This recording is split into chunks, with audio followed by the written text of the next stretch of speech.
காலையில் எழுந்திருக்கும் போதே வயிற்றை சுருட்டி பிடித்து இழுத்தது அன்னமா கிழவிக்கு. குடிசையின் மூலையில் இருந்த அடுக்கு பானையில் கைவிட்டு துளாவினாள். கஞ்சி காய்ச்சலாம் என்றால் ஒரு பொட்டு தானியம் கூட சிக்கவில்லை. முந்தின நாள் இரவு பச்சை தண்ணீரை குடித்துவிட்டு படுத்தது ஞாபகம் வந்தது. மீண்டும் அப்படியே மதியம் வரை படுத்து கிடந்தாள் என்றுதான் சொல்ல வேண்டும். ஊராம் வீட்டு சொத்துனா பேயாய் பறக்கிறாளுவ, உழைச்சி சம்பாதிக்கிறதே ஒட்டலியாங்காட்டியும் இதுதானா ஒட்டப்போவது நாய்ங்க புலம்பியபடியே அரைந்து அரைந்து சாணத்தை இரு கைகளாலும் பிசைந்தால் பாக்கியம் என்றுதான் சொல்ல வேண்டும். சத்தம் கேட்டு எழுந்து வெளியே வந்தால் அன்னமா கிழவி என்றுதான் சொல்ல வேண்டும். இன்னாடி பாக்கியம், எதிர்த்தாப்புல யாருமே இல்லை, நீ பாட்டுக்கு பித்துக்குழி கணக்கா புலம்பி நிற்கிற, இன்னா விவகாரம் என்று கேட்டாள் என்றுதான் சொல்ல வேண்டும். ஒண்ணுமில்லாத்த, எங்க கைனியில அந்த கட்டையில போற பேபிக்கிறாளே, அவ தன்னோட மாட்டை மேய்ச்சலுக்கு அவுத்து விட்டுட்டு கண்டுக்காத மாதிரி வரப்புல நிற்கிறாளாம். எங்கள் வீட்டுக்காரரு பார்த்துக்கிட்டு கேட்டாக்க தானா கவுத்தை இழுத்துக்குன்னு மாடு ஓடிடுச்சுங்கிறாளாம். என்ன தைரியம் பார்த்தியா அத்தை? அட விடடி, வாயில்லாத ஜீவன், 2 புல்லு துன்றதுனால நீ குறைஞ்சு போயிட போறியாங்காட்டியும் என்றாள். நீ பேபிக்கு உறவுக்காரியாச்சே, விட்டு கொடுத்து விடுவியா என்று சலித்தபடி பாக்கியம் சாண உருண்டையை ஒரு கையால் எடுத்து லாபகமாக வீசி சுவரில் வட்டமாக பதிய வைத்தாள் என்றுதான் சொல்ல வேண்டும். ஏன் அத்தை, வீட்டில் கேவர் இல்லையா? காலையில் வவுத்துக்கு எதுவும் குடிச்சியா இல்லையா என்று பரிவோடு பாக்கியம் கேட்டாள். குடிக்கலினா என்ன, செத்தா போடுவேன். ஏன் மவளவ இருக்காளுவ, ஒருத்திக்கு 3 பேர். ஒரு வார்த்தை சொல்லி விட்டா ஓடி வந்து பூ மாதிரி தாங்க வாழுவ தெரியுமா? சொல்லி வாய் மூடவில்லை. எமோ என்றபடி அபரூபம் வந்து எதிரில் நின்றாள் அன்னம்மாவின் மூத்த மகள். இன்னைக்கு நெத்திலி கருவாடு வறுத்து மிளகு ரசம் வச்சேனா உன்னை விட்டுவிட்டு சாப்பிட பிடிக்கலம்மா, அதான் கூட்டிக்கிட்டு போலாம்னு ஓடியாந்தேன் என்று சொன்னாள். நல்லா இருக்கே நாயம். புதுக்குரல் ஒன்று முளைத்தது என்றுதான் சொல்ல வேண்டும். அனைவரும் திரும்பி பார்த்தார்கள். கம்சலை அன்னமாளின் 2வது மகள் வியர்க்க வெறுவெறுக்க வந்து நின்று கிழவியின் கையை பிடித்தாள் என்றுதான் சொல்ல வேண்டும். எமோ, இன்னைக்கு சாமிக்கு படையல், வடை அப்பளம் பாயாசெல்லாம் பண்ணிவிட்டு உன்னைய கூட்டிட்டு போகலாம்னு வந்திருக்கேன். இன்னைக்கு போய் கவிச்சு சாப்பிடலாமா என்று சொல்லி தாயின் கையை பிடித்து இழுத்தாள் கம்சலை என்றுதான் சொல்ல வேண்டும். பாக்கியத்துக்கு ஆச்சரியமாக இருந்தது என்றுதான் சொல்ல வேண்டும். அன்னமா கிளவி வாயை திறந்தாள். எனக்கு இன்னாத்துக்கு நெத்திலி கருவாடும் வடை பாயாசமும். இப்போதான் கேவரு கூழு சட்டி நிறைய கரைச்சி குடித்தேன், வயிறு நிறைஞ்சிடுச்சு. போதும் பிள்ளைகளா, போய் உங்கள் வேலையை பாருங்க என்று சொன்னாள். ஏம்மா, நீ பொய் சொல்கிற, மூஞ்சியை பார்த்தா சாப்பிட்டதும் சாப்பிடாததும் தெரியாமல் போயிடுமாக்கும். போன வாரம்தான் நீ முதலியார் கைனிக்கு களை எடுக்க போனியா, கூலி காசு கூட அவங்க உனக்கு தரலன்னு கேள்விப்பட்டேன். தள்ளாத காலத்தில் சொந்த காலில் நிற்கணும்னு வீம்பு பிடிச்சி இந்த இடிஞ்ச குடிசையில் கிடந்து ஏன் பாழாய் போகிற?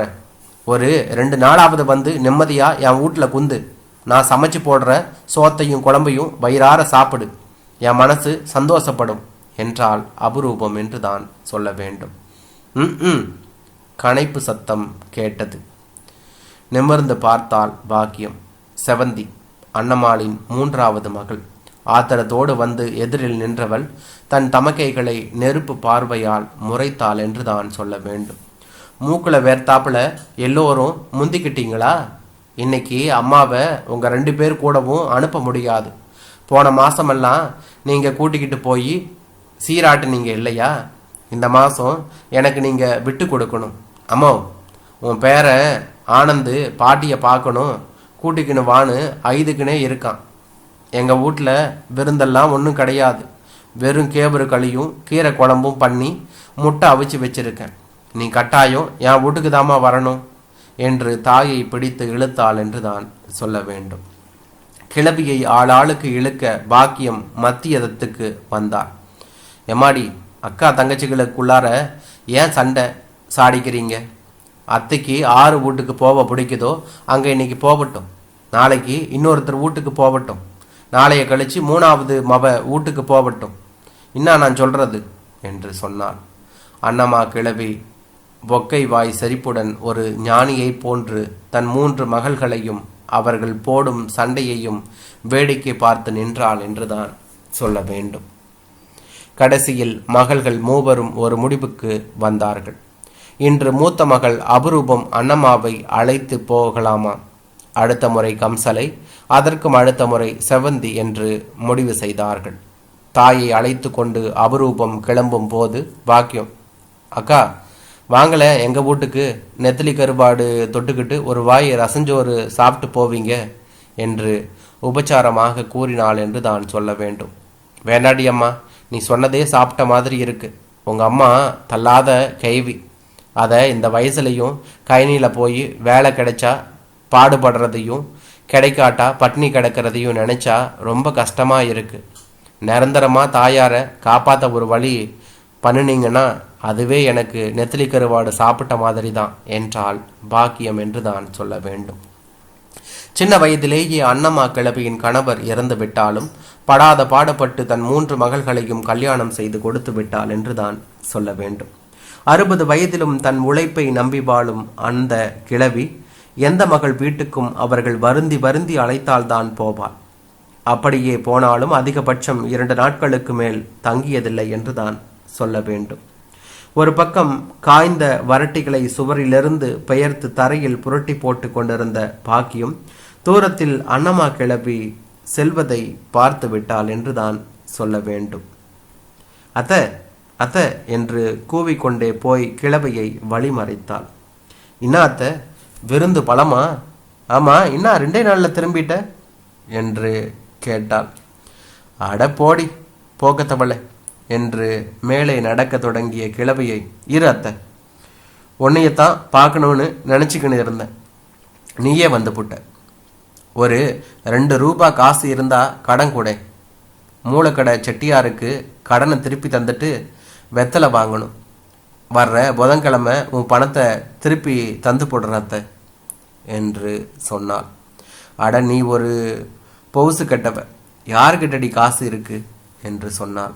இன்னா அத்தை, என்கிட்டயே பொய் சொல்கிற, நேத்திக்கு தபால்காரர் உனக்கு பென்ஷன் துட்டு கொண்டாந்தாரு, நான் தானே அபரூபம் வீட்டுக்கு அனுப்பி வச்சேன் என்று சொன்னாள்.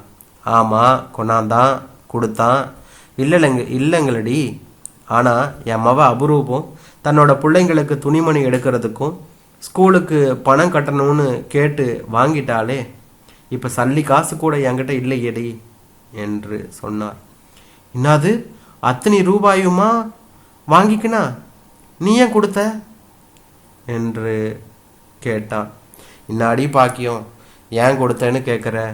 டவுனில் ஹோட்டலில் சோறு தின்னா பில்லு கொடுப்பான் பார்த்துருக்கியா? அது மாதிரி தான் மிளகு ரசம் சோறும் நெத்தலி கருவாடும் சும்மா போடுவாளாக்குவான். 2 நாள் சோத்துக்கு பில்லு பணம் யார் தர்றது? நான் என் பென்ஷன் பணத்தை கொடுத்துட்டு வந்துட்டேன் என்று சொன்னாள்.